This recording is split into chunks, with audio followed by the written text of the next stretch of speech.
Good to see you. Hello, everyone. I'm Michelle Ingraffia, Regional Director of Clinical Partnerships for Odyssey's Eating Disorder Network, and we are back with ED Connections, where we are live and connected the second Wednesday of every month. The Odyssey Eating Disorder Network is comprised of Selah House, Shoreline Center for Eating Disorders, Toledo Center, and Magnolia Creek, along with Astor Springs. Our expert clinical teams help clients understand that recovery is possible by utilizing individualized treatment plans unique to them.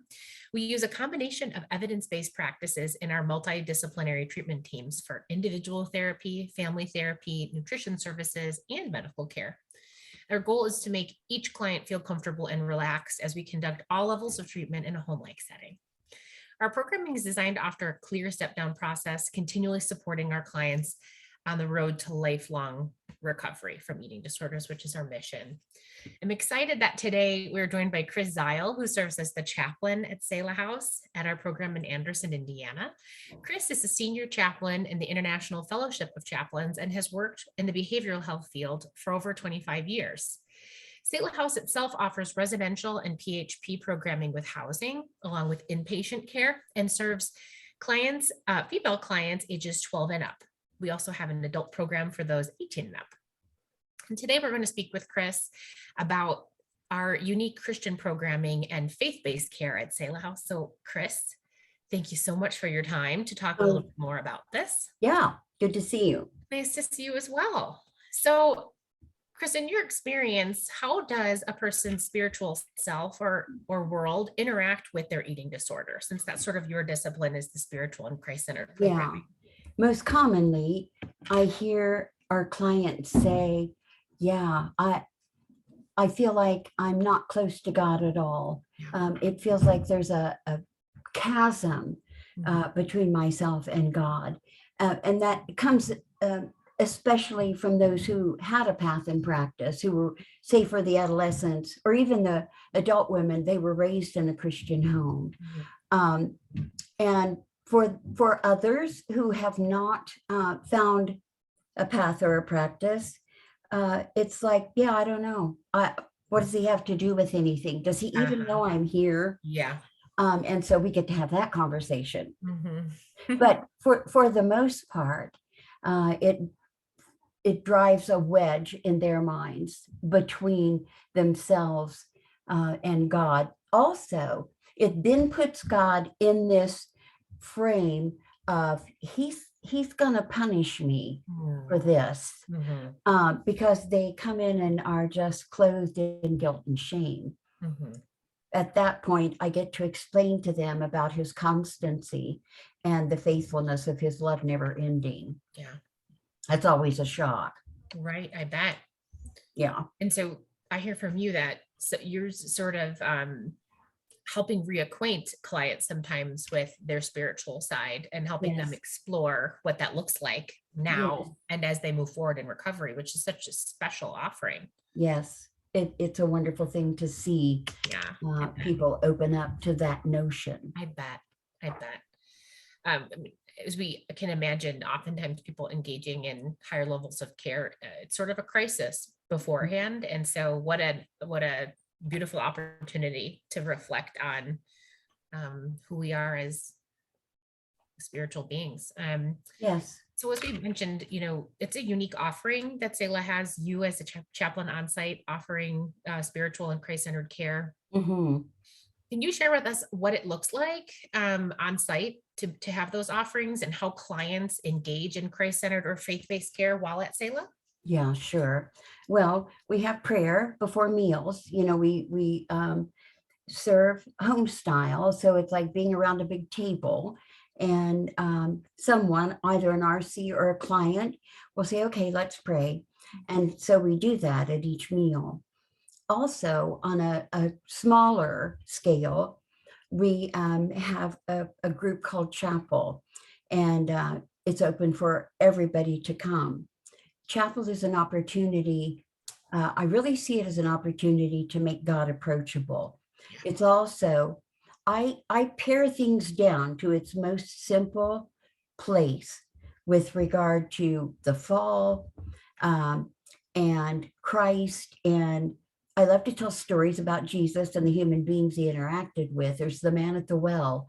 There are the guys walking on the road to Emmaus who didn't recognize Jesus and said, "Are you the only one who doesn't know what went on in Jerusalem today?"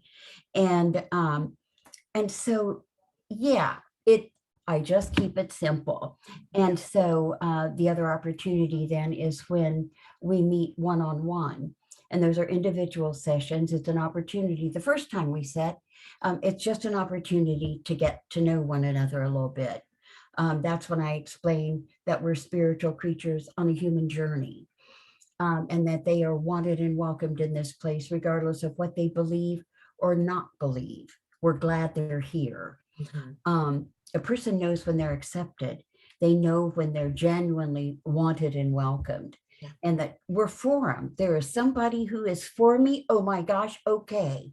Because they're so isolated in their addiction. Yeah. And so the connection must feel really strange to them, but we connect. So we hope to provide an experience of acceptance and peace, Yes. and exploration. And Yes. in us talking earlier, you had shared that sometimes a person's previous religious or spiritual experiences weren't all positive. And so sometimes it's helping them process that, realize what it is for them moving forward in those groups or in those sessions. Absolutely. Yeah. And I always give them the opportunity to ask questions and say whatever it is you need to say, because this is why you're here. Use your voice and tell us what's going on. Yeah. And so it sounds like we've got, I know we have prayer on meals. We've got groups in the form of chapel that you lead at both the teen and adult home. And then you offer, of course, those individual sessions. And when we were speaking, you had shared with me that the overwhelming majority of clients, even though those are optional individual sessions, take you up on those. So we're talking about many clients over the course of our time treating clients since we opened in 2006. And I think that's remarkable that most clients want that opportunity to speak with you one-on-one. Can you tell us what are the most common faith-centered or Christ-centered topics that clients tend to speak with you about? Like, what do they bring to you that's heavy on their heart? Or what is it you find yourself speaking to frequently? Well, often, very often, because they carry such a heavy load of guilt and shame. What's unsaid is God ever going to love me? Am I going to be okay with God? It's like, does God even know I'm here? Why did he give me this? And so it's rich soil then to talk about the conviction and the guilt and shame they feel isn't from God. It's what they're putting on themselves, because they, at some level, they have to know they're harming themselves. And many of them have said that. And the other thing is, so what am I supposed to do now? How do I get back in touch with God? And so I always tell them a practice that I have. I write in my journal, and there I'm writing my prayers to God. It's like, it's a little journal to God. It's like, okay, this is what happened today. This is why I'm currently mad at you. And this is what I hope to see done differently. If you could just do that for me. And so, it's what I hope to instill in them is you don't have to put on your Sunday best or a starched shirt or put your hat on. All of his invitations are come as you are. Yeah. Because he knows all about us anyway. So doing a little fancy Christian tap dance is not going to help us. Yeah. You just get real. Yeah. And you had touched on, when you shared that we're spiritual creatures on a human physical journey, and we're letting go of something as significant as an eating disorder. Well, who am I now? And so you open their eyes and taking that step back and reestablishing their identity. Yes. From a much bigger picture. Indeed it is. It's been their whole world for however long. Yeah. The eating disorder has trapped them. And so to look up and see that there's a whole other world. There's so much life beyond the end of your nose. It's kind of terrifying. And so it is also an opportunity to talk about who are you going to let name you. And it's the first time I get to say, do you not know that you have been named the beloved of God? And so perfectionism and the eating disorder tells them everything but that. It's what they're not. And so it's a great opportunity to provide a way of escape. Yeah. And yeah, so often they will say, well, if I don't have my eating disorder, then who am I? And what comes after the eating disorder? And I will say to them, well, it couldn't be any worse than your eating disorder, could it? Whatever comes next, wouldn't it have to be better? Well, and they always kind of go,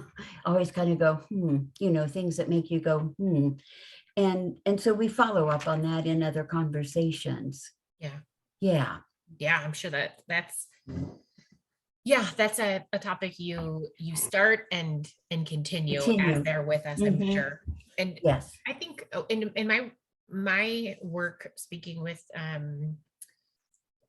clients and families directly and clinicians within the eating disorder field, and a lot of times something they're wondering is there's a fear about a cookie cutter experience, and so they're wondering, of course, what support looks like for clients of different faiths other than Christianity at a program like Selah. So that is a part of the Muslim faith, somebody that's practicing Judaism, somebody who's atheist or agnostic. Can you tell us more, since you've had such robust experience at Selah treating so many different clients? What does that support look like? It looks the same for everybody. It's such a wonderful thing because it's not about proselytizing people. It's not about saying you have to be this or you have to be that. It's, oh, you're a beautiful human being named beloved by God, and you're a mess. Welcome in. And so it then is it's never about turning them towards a particular path or practice. It's about turning them towards a God who names them and who loves them and who will heal them if they will just open up. And it's about fostering trust in a God that they cannot see. And so then it becomes an opportunity to share some of my own journey. And that can be pretty powerful sometimes. And speaking with you about this in times past, you had said that there's much more in common than there is not in common. And so to them. I mean, everybody who comes, regardless of a path or a practice or lack of, everyone is pretty terrified. And so the first thing we do is provide them a safe space and let them know they're wanted and welcomed, and that they will be the whole time they're here. And that my deep hope is that they experience being loved and accepted just as they are, just where they are. I think that is, such a beautiful way of encapsulating what a program has to offer and why spiritual care is imperative to holistic treatment, to say you're accepted just as you are. Because of faith, and you're welcome just as you are. And that we welcome that diversity in background and thought. And our invitations are come as you are. Come as you are. Well, I also wanted to know, because you've interfaced with so many clients and have seen people admit to our program and step down and graduate out of it, what is it that clients tell you about their experience? What feedback do you get? I was looking at thank you notes because we all get thank you notes from the ones who have been with us and who have been helped, who were open to considering changing the way they think and live. Almost always, it is that place where they say, you know what, you all have saved my life. I can think differently now. I understand that I have value and worth. It's also that place of thank you for making me feel welcomed and helping me to know that there are people for me, that there are places I can have support in this new journey. Because the truth of it is, while they have changed, while they're in this program, they're walking back out into a world that has not changed. Exactly right. And so Yeah, they've been in the Selah bubble for however long, and it really is sort of jolting to walk back out into life beyond the walls of Selah. Uh, and always, always many gratitudes and platitudes and so on, um, for helping them to come alive. Yeah. No, that's awesome. Chris, thank you for your time, for joining us today for Facebook Live. You're welcome. You're the resident expert on this topic, and so I'm so grateful to have had you and Oh, get it straight from you. thank you, and I'm still learning. Are we all? Hmm. So for more information about Odyssey's Eating Disorder Network of Services, or if you or someone you know is suffering from an eating disorder, we're here and we're ready to help. You can visit our website at selahhouse.com, which houses information on our whole network of services. And you can contact our admissions team 24/7 at 866-92-FREED. We invite you to join us next month on Facebook for ED Connection series. And from Chris, myself, and the team at Selah House, thank you so much for joining us today. And we're here ready to help. We'll see you next month.